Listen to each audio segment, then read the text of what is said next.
नहीं छोड़ते, साबित करते हैं, अपने फैसलों से तो करते ही हैं, अपनी टिप्पणियों से भी बताने की कोशिश करते हैं कि देखिए हम कितने धर्मनिरपेक्ष हैं।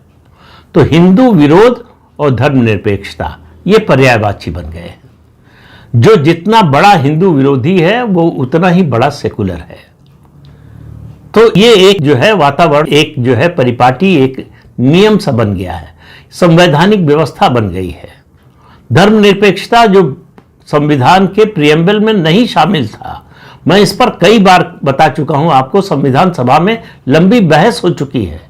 सर्वसम्मति से तय किया गया कि संविधान के प्रियम्बल में जो संविधान का बेसिक स्ट्रक्चर है उसमें धर्मनिरपेक्षता शब्द को शामिल नहीं किया जाएगा।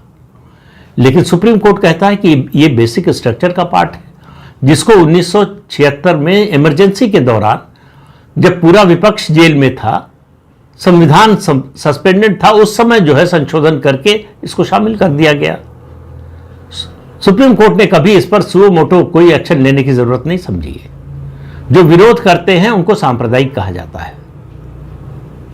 तो आने वाले दिनों में सुप्रीम कोर्ट तय करेगा कि आप दीपावली पर दिए जला सकते हैं कि नहीं। सुप्रीम कोर्ट तय करेगा कि होली पर आप रंगों से खेल सकते हैं कि नहीं।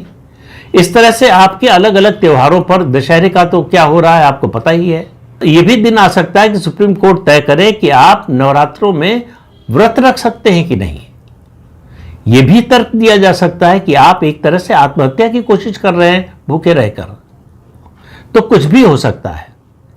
अदालतों का जो रवैया है, जो सिलसिला है, जो उनका कामकाज का तरीका है, उसका एक लंबा दौर गुजरा है।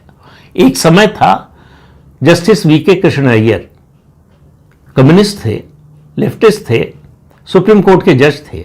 उनसे एक बार पूछा गया था भारत में जो न्यायाधीश हैं उनके बारे में, उनकी गुणवत्ता के बारे में, उनकी क्वालिफिकेशन के बारे में। उन्होंने कहा भारत में दो तरह के जज होते हैं, एक जो कानून जानते हैं और दूसरे जो कानून मंत्री को जानते हैं। तो ये कानून मंत्री को जानने का सिलसिला कोलिजियम सिस्टम बनने से पहले तक चलता रहा कि कानून मंत्री जिसे चाहेंगे, यानी सरकार जिसे चाहेगी, वो हाई कोर्ट और सुप्रीम कोर्ट का जज होगा। उसकी क्वालिफिकेशन क्या है इससे कोई मतलब नहीं है। कोलिजियम सिस्टम आया तो ये उम्मीद थी कि भाई कानून मंत्री को जानने वाले अब उनका जज बनना बंद हो जाए। हुआ क्या? यह हुआ कि कोलिजियम के जो सदस्य हैं, जो 5 सदस्यीय कोलिजियम है जिसमें चीफ जस्टिस होते हैं, उसके बाद सीनियरिटी में बाकी 4 जज होते हैं।